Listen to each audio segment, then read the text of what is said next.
kita dapat bersilaturahmi sekaligus kita akan menindaklanjuti hasil dari pemilihan kepala desa serentak yang diikuti oleh 16 desa se-Kabupaten Sumbawa Barat tahun 2022, di mana ada 2 desa dari calon dan tim suksesnya mengajukan gugatan kepada panitia pemilihan kepala desa tingkat Kabupaten Sumbawa Barat. Dalam penjelasan Pak Yesus tadi dan juga apa yang kita baca saya sudah cukup jelas. Di sini kita membaca, kalau menurut pandangan saya ini kan sifatnya informasi. Saya katakan demikian karena surat yang disampaikan itu gugatan tidak jelas apa yang digugat. Jadi hanya menyampaikan di TPS ini seperti ini, sehingga ini tidak memberikan kepada kita apa yang harus kita perbuat. Kan tidak ada materi tuntutannya, apakah harus dihitung ulang atau harus dilakukan pemungutan suara ulang. Nah, di sini kalau saya membaca di surat yang diajukan ini tidak ada gugatan di apa yang diminta oleh yang bersangkutan di kedua penggugat ini.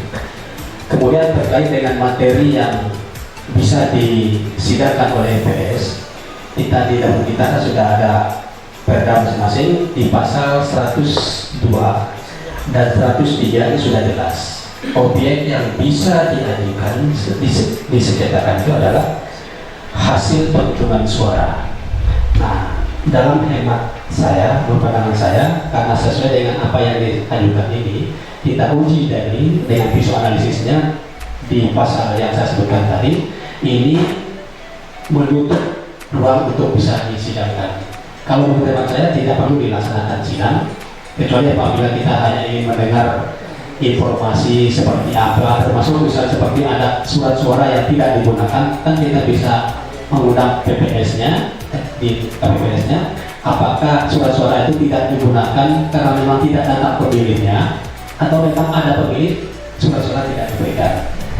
Tapi secara legal, secara hukumnya, kalau menurut pandangan kami sesuai dengan aturan di pasal 103 ayat 2 ini saya sudah cukup jelas bahwa yang disengketakan adalah hasil penghitungan suara. Sementara di surat gugatannya adalah tahapannya, prosedurnya. Saya rasa demikian. Terima kasih. Assalamualaikum warahmatullahi wabarakatuh. Dengan mengadakan pertemuan pada hari ini untuk menanggapi atau mengklarifikasi beberapa hal yang diajukan oleh 2 desa yang mengajukan, kalau saya bilang gugatan, ini suratnya saya lihat itu bukan gugatan, ya. Jadi ini surat, bahkan ada yang ditujukan kepada DPRD itu. Nah, harusnya kalau mereka tahu aturan, ke panitia pemilihan atau ke MPS atau ke bupati, kan begitu sebenarnya.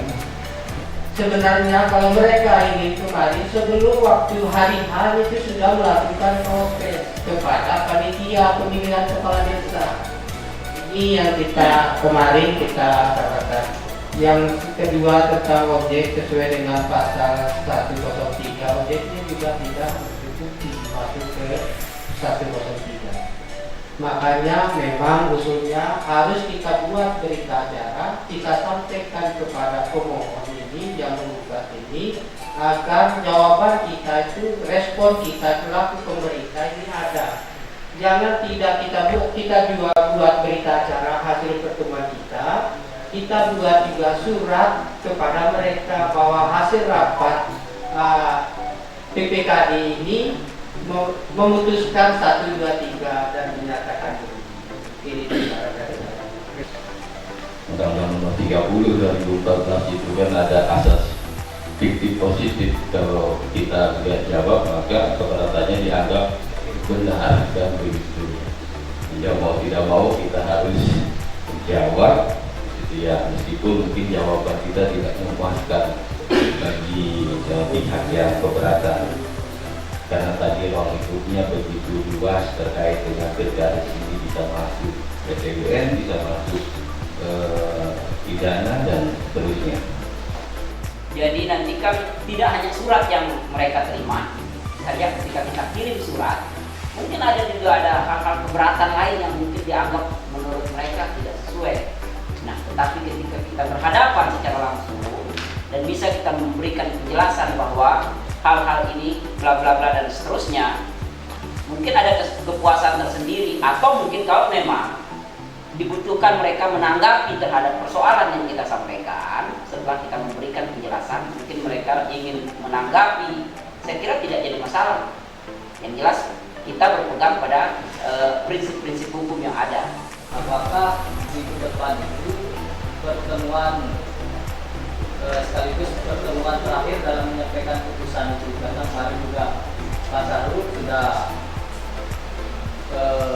mengirimkan format putusan, draft putusan itu tadi juga sudah disampaikan dari hasil dari pembahasan tadi bahwa sekalipun kita undang pihak terkait itu tidak akan mengganggu putusan. Jadinya kita siapkan memang putusannya, lalu nanti terakhir itu langsung membacakan putusan.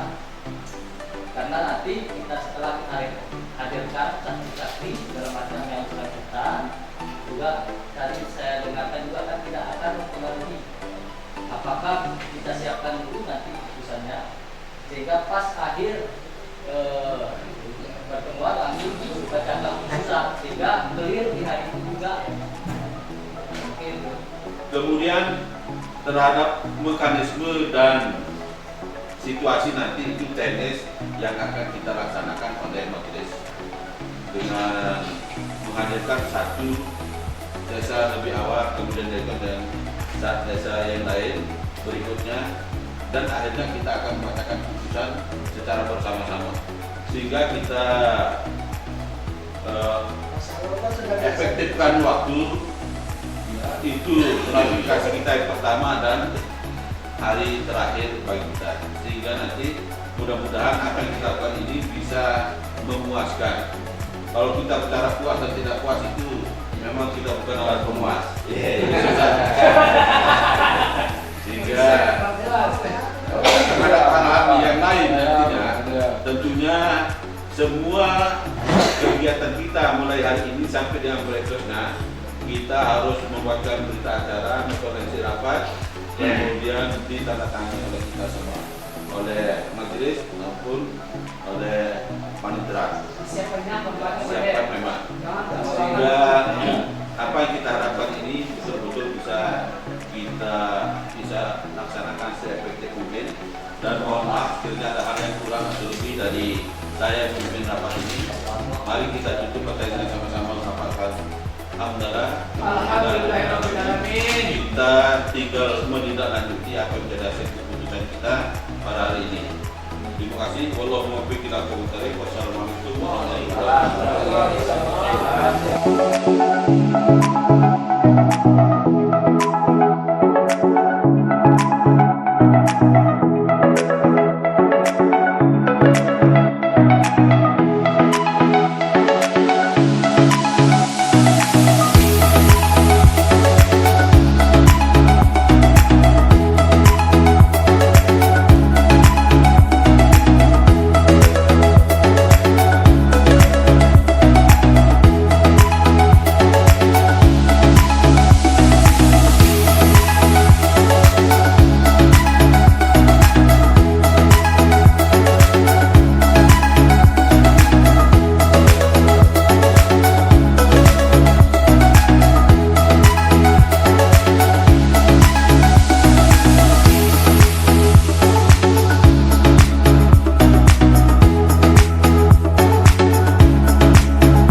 Assalamualaikum warahmatullahi wabarakatuh. Nama saya Rizky Saputra. Saya selaku Kepala Bidang Pemerintahan Desa. Dalam hal ini kami telah melaksanakan pemilihan Kepala Desa serentak tahun 2022 gelombang ke-1. Dalam pelaksanaan pemilihan kepala desa serentak tahun 2022 yang dilaksanakan kepada 16 desa, terdapat 2 desa yang mengajukan gugatan terkait dengan pelaksanaan pilkada serentak, yakni Desa Pasir Putih dan Desa Matun. Dasar gugatan tersebut, Kabupaten Sumbawa Barat telah berinovasi sejak tahun 2016 menerapkan Majelis Penyelesaian Sengketa.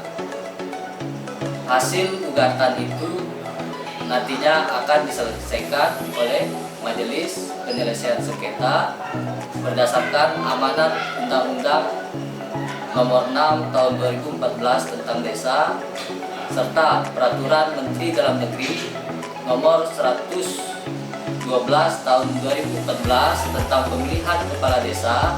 Dalam hal terjadi masalah pemilihan kepala desa, bupati wajib menyelesaikan dalam waktu 30 hari. Dalam hal ini, Kabupaten Sumbawa Barat telah berinovasi dengan menerapkan dan membentuk Majelis Penyelesaian Sengketa. Itu yang menjadi dasar terhadap 2 desa yang mengajukan gugatan tersebut telah diselesaikan melalui sidang Majelis Penyelesaian Sengketa. Tentunya sidang Majelis Penyelesaian Sengketa telah menghadirkan pihak pemohon dan termohon beserta saksi-saksi beserta alat bukti yang mendukung terkait dengan gugatan pilkades tersebut. Dan Majelis Penyelesaian Sengketa telah mengambil keputusan.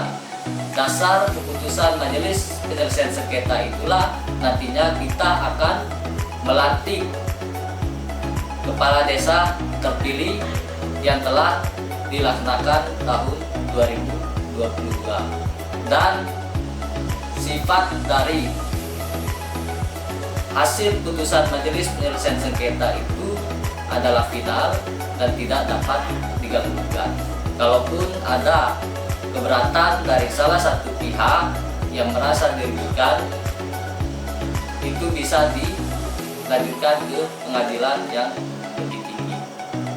Demikian sekilas terkait dengan Majelis Penyelesaian Sengketa yang ada di Kabupaten Sumbawa Barat. Terima kasih. Wassalamualaikum